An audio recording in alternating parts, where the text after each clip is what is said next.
চলতরিতের বাকি কিছু অংশ নিয়ে আজ আমরা আলোচনা করব। প্রথমে আছে তড়িৎ প্রবাহের তাপীয় পথ সংক্রান্ত। আমরা জানি যে কোনো পরিবাহীর মধ্যে দিয়েই তড়িৎ প্রবাহ পাঠালে কি না সেটি উত্তপ্ত হয়। ধরো একটা রোধ নিয়েছি আর, এটিকে একটা তড়িৎচালক বল বিশিষ্ট এবং আর অভ্যন্তরীণ রোধ বিশিষ্ট ব্যাটারির সঙ্গে বা তড়িৎ কোষের সঙ্গে যুক্ত করলাম। তাহলে কী বললাম, তড়িৎ কোষটার তড়িৎচালক বল অভ্যন্তরীণ রোধ হচ্ছে আর এবং বহির্বর্তনীত রোধ মানে যার মধ্যে লাগিয়েছি সেটা হচ্ছে আর। এবার এ আর বি প্রান্ত দুটো রোধের দুটো প্রান্ত, এবার ধরলাম এ প্রান্তের বিভব প্রভেদ ভি এ এবং বি প্রান্তের বিভব প্রভেদ ভি বি, এবং এ থেকে বি এর দিকে যদি আই কারেন্ট যায়, আই তড়িৎ প্রবাহ হয়, তাহলে আর এর মধ্যে বিভব প্রভেদ কত, এই যে রোধটা নিয়েছি আর, তার মধ্যে বিভব প্রভেদ হবে, বিভব প্রভেদ কত হবে না ভি সমান ভি এ মাইনাস ভিবি, উচ্চ বিভব মাইনাস নিম্ন বিভব। কত প্রবাহ যাচ্ছে আই। এবার ভি বিভব প্রভেদের মধ্যে আই প্রবাহ মাত্রা যাচ্ছে, যদি টি সময় ধরে এই প্রবাহ মাত্রা হয়, কি বললাম, যদি বর্তনীতে প্রবাহ মাত্রাটা আই আর এর মধ্যে দিয়ে টি সময় ধরে হয়, তাহলে আধান কত হবে, টি সময় প্রবাহিত আধান কত হবে, টি সময় প্রবাহিত আধান হবে কিউ সমান হবে আই ইন্টু টি, যেহেতু টি সময় গেছে। এইবার এই ভি বিভব প্রভেদের মধ্যে দিয়ে কিউ আধানকে টি সময় যেটা কত কাজ করতে হয় সেটা আমরা বের করব। ঠিক আছে, কি বললাম না ভি, এই যে ভি বিভব প্রভেদটার মধ্যে দিয়ে কিউ পরিমাণ আধানকে নিয়ে যেতে গেলে কি পরিমাণ কাজ করতে হয়। তাহলে এই তো তড়িৎ উৎসের দ্বারা কৃতকার্য কত দেখবো, তাহলে আমরা তড়িৎ উৎস কর্তৃক কৃতকার্য কত হবে, উৎস দ্বারা কৃতকার্য আমরা আগে শিখে এসেছি কি না, কিউ আধানকে ভি বিভবের মধ্যে নিয়ে গেলে ডাব্লু সমান কিউ ইন্টু ভি, ডাব্লু সমান কিউ ইন্টু ভি। আর কিউ মানে আমরা কত পেয়েছি আইটি, তাহলে কিউ জায়গায় আমরা লিখতে পারবো আইটি ইন্টু ভি। আবার ওহমের সূত্র থেকে আমরা কি জানি, ভি সমান আইআর, তাহলে এটা বসাবো এখানে আইটি ইন্টু আইআর, কী পেলাম আই স্কোয়ার আর টি। ঠিক আছে, তাহলে কী বললাম, এটা কি না তড়িৎ উৎস দ্বারা কোনো বহির্বর্তনীতে প্রবাহ মাত্রা পাঠানোর জন্য যে পরিমাণ কৃতকার্য করছে সেটা হচ্ছে আই স্কোয়ার আর টি। ঠিক আছে, এই কার্যটা করছে তড়িৎ কোষ। তাহলে কোনো এই যে কার্য করলো তড়িৎ কোষ, তাহলে কোনো যন্ত্রের কার্য করার সামর্থ্যকে আমরা কি বলি, তড়িৎ শক্তি। ঠিক আছে, তাহলে এই তড়িৎ উৎস দ্বারা মানে এই ব্যাটারি দ্বারা তড়িৎ উৎস দ্বারা যে কৃতকার্য, সেটাই হচ্ছে এই যে আমরা জানি যে কোনো পরিবাহীতে প্রবাহ হলে তাপ শক্তি উৎপন্ন হয়, তাহলে এই কৃতকার্যটাই তাপ শক্তিতে রূপান্তরিত হয়। ঠিক আছে, মানে কোনো তড়িৎ উৎস বা কোনো যন্ত্র দ্বারা কৃতকার্য যেটা হচ্ছে সেইটাই এই বহির্বর্তনীতে বা পরিবাহীতে তাপ শক্তিতে রূপান্তরিত হয়। তাহলে উৎপন্ন তাপ যদি এইচ হয়, উৎপন্ন তাপ এইচ ও কৃতকার্য ডাব্লু হলে তাপ ও কার্যের তুল্যতা থেকে আমরা কি বলতে পারি, তুল্যতা থেকে পাচ্ছি ডাব্লু সমান জে ইন্টু এইচ। এই যেটা হচ্ছে তাপের যান্ত্রিক তুল্যাঙ্ক, এখান থেকে আমরা বের করতে পারবো এইচ সমান কি, আমরা ডাব্লু পেয়ে গেছি দেখো আগেই, এখান থেকে তাহলে এইচ এর মানটা পেয়ে যাব। তাহলে এইচ সমান পাবো ডাব্লু বাই যে, এই যেটাকে বলা হয় তাপের যান্ত্রিক তুল্যাঙ্ক। মান কত না যান্ত্রিক তুল্যাঙ্কে এসআই পদ্ধতিতে হচ্ছে 4.2 জুল পার ক্যালোরি, আর সিজিএস হচ্ছে 4.2 × 10⁻⁷ আর্ক পার ক্যালোরি। ঠিক আছে, তাহলে এসআইতে তাপ আর কার্য উভয়ের একক কত না জুল, তাহলে মানটা কত পাবো, এসআইতে দুপুরই একক হচ্ছে জুল, তাহলে সিজিএসে কত, এসআই ক্ষেত্রে কী হবে, উৎপন্ন তাপকে যদি প্রকাশ করি কার্যতে, তাহলে তাপ সমান পাবো এইচ সমান I square R T joule. আর যদি ক্যালোরিতে করি মানে সিজিএসে করি, সেক্ষেত্রে এইচটা কত পাবো,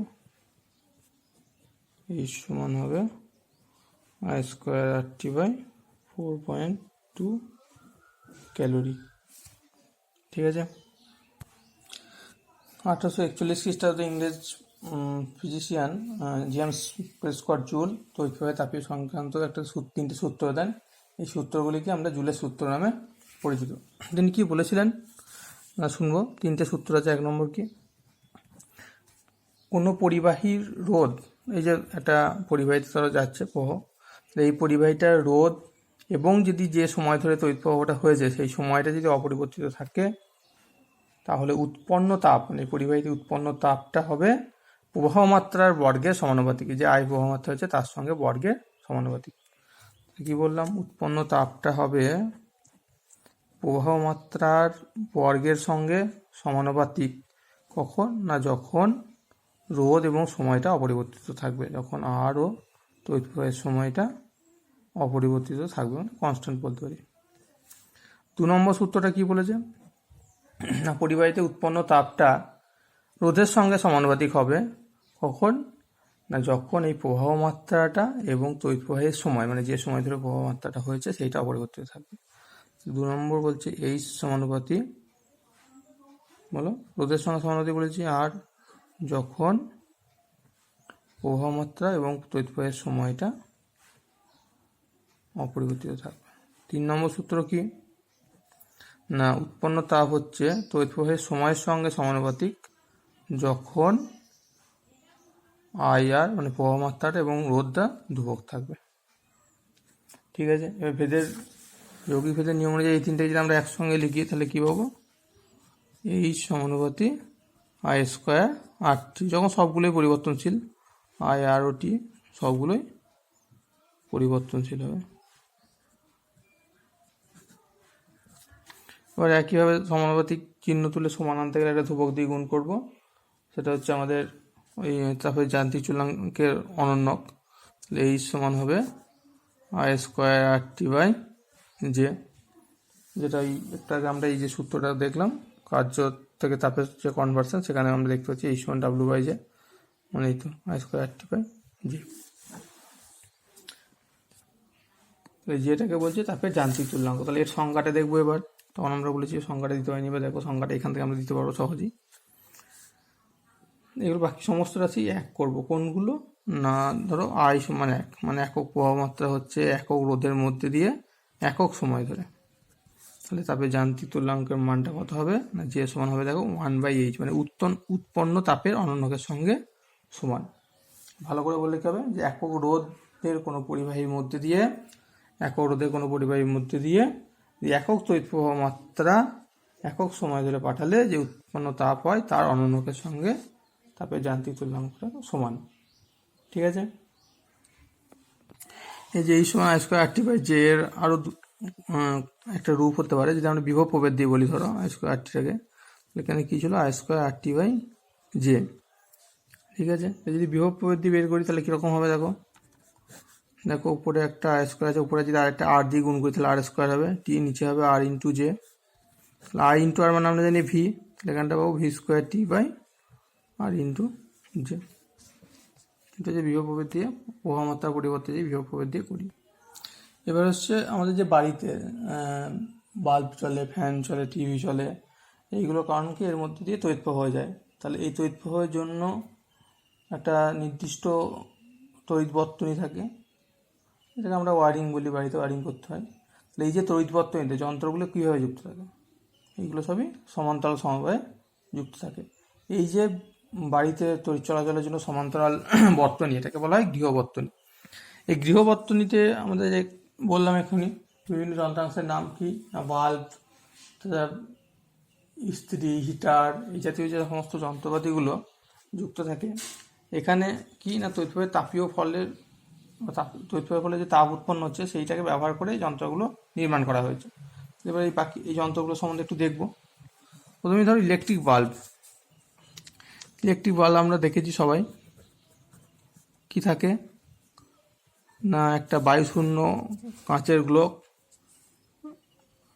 এরকম একটু ওভাল শেপের, এর মধ্যে দিয়ে কি হয়, একটা পরিবাহী তার প্রবেশ করানো থাকে, এখানটা আটকানো থাকে, এখানে পরিবাহী তার প্রবেশ করানো হয়, দুটো থাকে, এবং এইখানে থাকে ফিলামেন্টের একটা তার। এই তার দুটো দিয়ে একটা দিয়ে তড়িৎ প্রবেশ করে, একটা দিয়ে বেরিয়ে যায়। কি যখন এই তড়িৎ প্রবাহটা হয়, দি টাংস্টেন তার ফিলামেন্ট যখন পরিবাহীটা দিয়ে যাচ্ছে, পরিবাহী তার দিয়ে ফিলামেন্টটা উত্তপ্ত হচ্ছে, ফিলামেন্টটা উত্তপ্ত হচ্ছে। এই ফিলামেন্টের এমনি সাধারণ পরিবাহী তার দিয়ে মানে তামা বা এইসব দিয়ে তৈরি হয় না, এটা হয় টাংস্টেন ধাতু দিয়ে তৈরি। ঠিক আছে, এর বৈশিষ্ট্য কি? এর বৈশিষ্ট্য হচ্ছে গলনাঙ্কটা খুব উচ্চ। মনে রাখবে টাংস্টেনের গলনাঙ্কটা হচ্ছে 338 মানে 40-এর কাছাকাছি। টাংস্টেনের গলনাঙ্ক হচ্ছে 338 ডিগ্রি, এই ভুল 3380 ডিগ্রি সেন্টিগ্রেড। ঠিক আছে, কি হয় না উচ্চ গলনাঙ্ক হওয়ার ফলে যে তড়িৎ প্রবাহ হওয়ার ফলে এটা গরম হয়, গরম হলে এটা সহজে গলে যায় না এবং উচ্চ তাপমাত্রাতে না গলার ফলে এটি ভাস্বর হয়ে আলো দেয়। আর একটা এখানে বলার আছে কি না, প্রথমে বললাম যে কি হয় বায়ুশূন্য, এখানে বায়ুশূন্য করা হয় কি জন্য, যাতে ওটা জারিত না হতে পারে উচ্চ তাপমাত্রায়। তাহলে এর বায়ুশূন্য করা হয় যাতে উচ্চ তাপমাত্রায় জারিত না হতে পারে, অথবা নিষ্ক্রিয় গ্যাস দিয়েও ভর্তি করা যেতে পারে। এরপর হচ্ছে ইলেকট্রিক হিটার। ইলেকট্রিক হিটার তোমরা দেখেছ অনেকেই। ইলেকট্রিক হিটারটা কীরকম না, একটা প্রথমে হচ্ছে কাঁচের মানে অধাতব একটা পাত্র থাকে গোলাকার, যেটা কুপরিবাহী, তার মধ্যে এই খাঁজ থাকে দেখবে বিভিন্ন, এবং সেখানে পেঁচানো তারগুলো বিভিন্নভাবে থাকে আর কি, দিয়ে সেটাকে আবার একটা ফ্রেমের কুপরিবাহী এবং তারপর সেটা একটা ধাতব ফ্রেমে যুক্ত থাকে এবং দুটো পরিবাহী তার বের করা থাকে। কি হয় না যখন আমরা তারের মধ্যে দিয়ে কারেন্ট যায়, দিয়ে সেই তারটা যে খাঁজ কাটা পাত্রের মধ্যে যে পেঁচানো তারটা থাকে তখন সেটা উত্তপ্ত হয় এবং তাপ উৎপন্ন করে। এই যে পেঁচানো তারটা থাকে এটা হচ্ছে নাইক্রোম তারের। নাইক্রোম তারটা কি? নাইক্রোমটা হচ্ছে, মনে রাখতে হবে, নাইক্রোমটা হচ্ছে তোমার নিকেল, ক্রোমিয়াম এবং লোহার সংকর ধাতু, এইগুলোর সংকর ধাতু।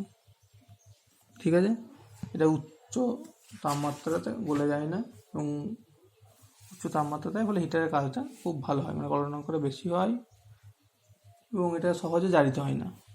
নাইক্রোম তারের কী কী বৈশিষ্ট্য? 1 নম্বর হচ্ছে গলনাঙ্ক বেশি, রোধাঙ্ক বেশি এবং এটি সহজে জারিত হয় না। এরপর আসি ইলেকট্রিক ইস্ত্রিতে। ইস্ত্রি আমরা সবাই দেখেছি, এটাও একই রকম হিটারের মতনই কাজ। কি না, একটা কুপরিবাহী পদার্থের মধ্যে প্রথমে নাইক্রোম তারটাকে থাকে, মানে কুপরিবাহী যেমন অভ্র এরকম, তারপরে শক যাতে না লাগে তার জন্য কুপরিবাহী পদার্থের মধ্যে ভরে সেটাকে প্রথমে তারপরে লোহার একটা পাত্রের মধ্যে রাখা হয় এবং হাতলটাকে কুপরিবাহী করা হয়। এটা ওই কারেন্ট গেলে উত্তপ্ত হয়, আগের মতনই নাইক্রোম তারের যে বৈশিষ্ট্য একই কাজ করে এখানে। তারপর আছে ইলেকট্রিক ফিউজ। ইলেকট্রিক ফিউজ আমরা সবাই বাড়িতে দেখেছি।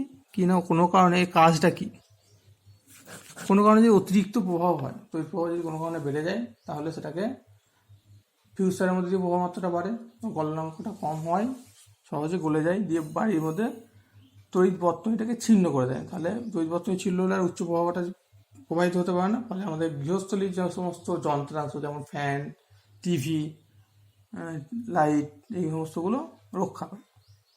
তাহলে ফিউজ তার কী দিয়ে তৈরি হয়? এটা হচ্ছে টিন আর সীসা সংকর ধাতু।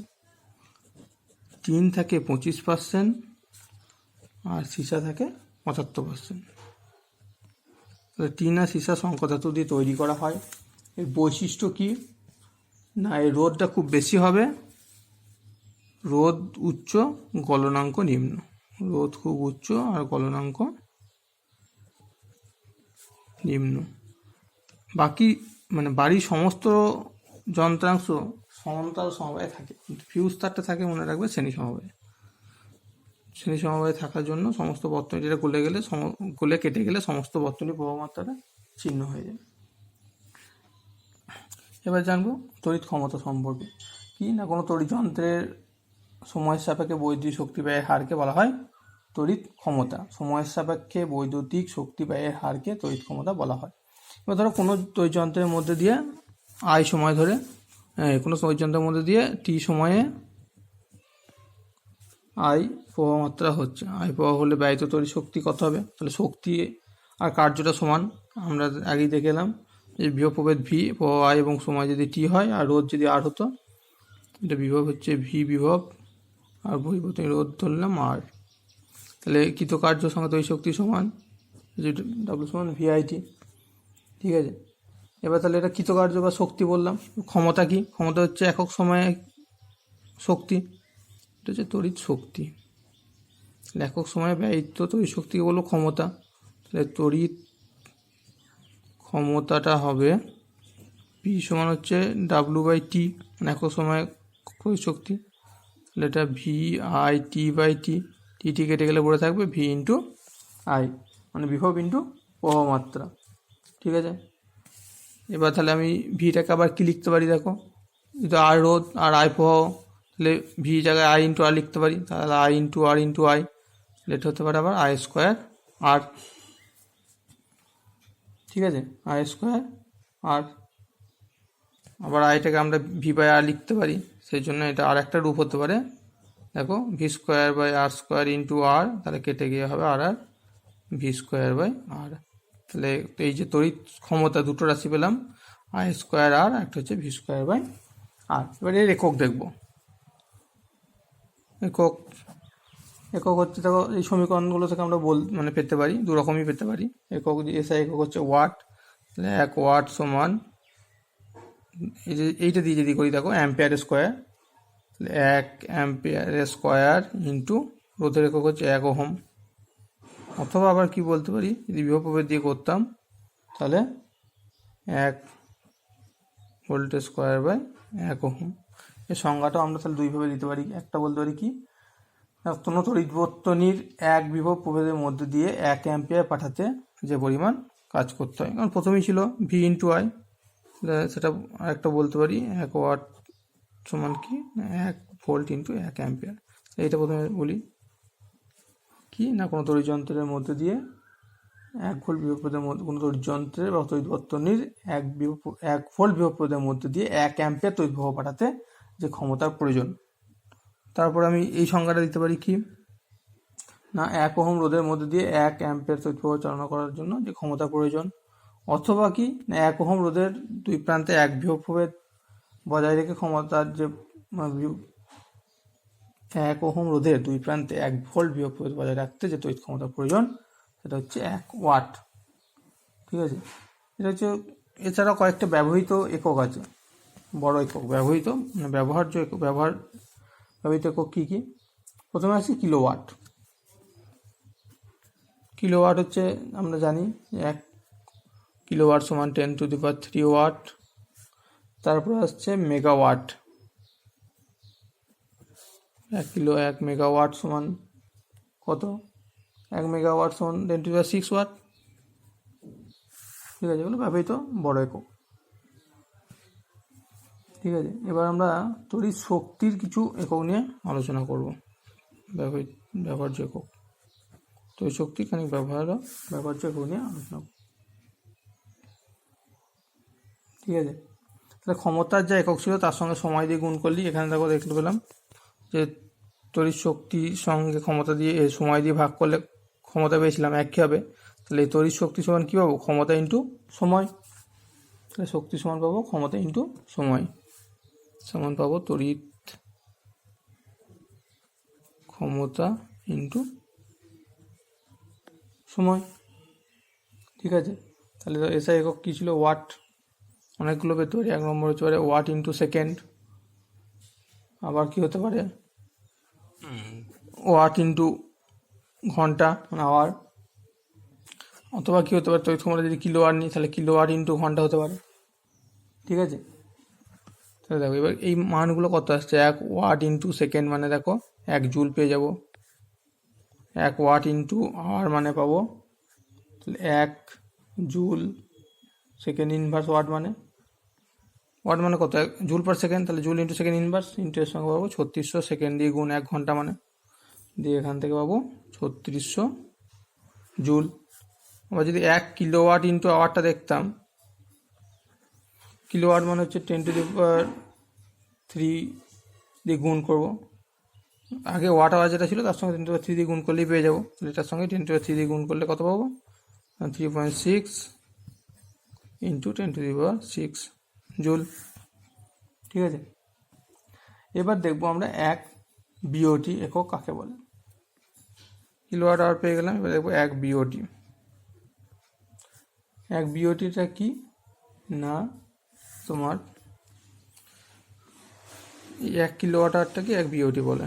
তাহলে সংজ্ঞাটা যদি দিতে চাই তাহলে কীভাবে দেবো না, 1 কিলোওয়াট ক্ষমতা সম্পন্ন একটি তড়িৎ যন্ত্র, 1 কিলোওয়াট ক্ষমতা সম্পন্ন তড়িৎ যন্ত্র 1 ঘন্টা ধরে চললে যে পরিমাণ বৈদ্যুতিক শক্তি ব্যয়িত হয় তাকে 1 কিলোওয়াট আওয়ার অথবা 1 বিওটি একক বলা হয়। ঠিক আছে, এবার আসবো বৈদ্যুতিক বাতির গুণমান মূল্যায়নকরণ নিয়ে। গুণমান নির্ণয়ে প্রথমেই আসছি ভোল্টেজ রেটিং। ভোল্টেজ রেটিং কি না, প্রত্যেকটি যন্ত্র এমনভাবে তৈরি করা হয় যে একটা নির্দিষ্ট বিভব প্রভেদে সেটি ক্ষতিগ্রস্ত না হয়ে সবচেয়ে বেশি কার্যকরী হয়। কি বললাম, প্রত্যেকটি যন্ত্রই এমনভাবে তৈরি করা হয় যে একটা নির্দিষ্ট বিভব প্রভেদে সেটি ক্ষতিগ্রস্ত না হয়ে সবচেয়ে বেশি কার্যকরী হয়, সেটাকে বলা হয় ভোল্টেজ রেটিং। দেখবে আমাদের গৃহবর্তনীতে বেশিরভাগ ক্ষেত্রেই 220 ভোল্ট লেখা থাকে, তাহলে এটা কি না 220 ভোল্টের যে সব থেকে বেশি কার্যক্ষম হবে। একইভাবে ক্ষমতা রেটিং কি না, কোনো বৈদ্যুতিক বাতিকে যে ভোল্টেজ রেটিংয়ে তৈরি করা হয় কীরকম না, ওই নির্দিষ্ট বিভব প্রয়োগ করলে সেটি একক সময়ে যে পরিমাণ তড়িৎ শক্তি ব্যয় করে সেটাই হচ্ছে তার ক্ষমতা রেটিং। যদি কোনো বৈদ্যুতিক বাতির রেটিং লেখা থাকে 220 ওয়াট, 220 ভোল্ট 100 ওয়াট হবে, 220 ভোল্ট 100 ওয়াট যদি লেখা থাকে তাহলে কি মানে হচ্ছে বাতিটির দু প্রান্তে যদি আমরা 220 ভোল্ট বিভব প্রভেদ দিই তাহলে সেটি সর্বোচ্চ উজ্জ্বলতায় জ্বলবে এবং প্রতি সেকেন্ডে 100 জুল তড়িৎ শক্তি ব্যয় করবে। এটা ক্ষমতার একক, ক্ষমতা হচ্ছে ওয়াট, তাহলে 1 জুল পার সেকেন্ড, সেই জন্য বললাম প্রতি সেকেন্ডে 100 জুল তড়িৎ শক্তি ব্যয় করবে। ঠিক আছে, দেখো ভাস্বর ল্যাম্প, সিএফএল এবং এলইডি প্রথমেই তুলনামূলক আলোচনা। বাল্ব এই তিনগুলোই প্রথম হচ্ছে কি না, ভাস্বর ল্যাম্প কি হয়, আমরা যে মোট তড়িৎ শক্তি তার 98% তাপ শক্তি করে, 2% মাত্র আলো দেয়। সিএফএল কি করছে, এর থেকে একটু ভালো, 7 থেকে 9% আলো দিচ্ছে ব্যয়িত তড়িৎ শক্তি। আর এলইডি 4 থেকে 18% আলো দেয়। 2% যে সর্বোচ্চগুলো নিয়ে, এ 2% দেয়, এ 9% দেয়, 18%। তাহলে তুলনামূলকভাবে ব্যয়িত তড়িৎ শক্তি সব থেকে বেশি আলো দেয় এলইডি। একইভাবে এর জীবনকাল মানে চলে কতক্ষণ, 100 ঘন্টা, 1000 ঘন্টা হলে এ চলবে 10,000 ঘন্টা আর এ চলবে 30,000 ঘন্টা। তো সব দিক থেকেই দেখছি এলইডিটা এদের মধ্যে তুলনামূলকভাবে সব থেকে ভালো জীবনকাল এবং ব্যয়িত তড়িৎ শক্তির দিক থেকে।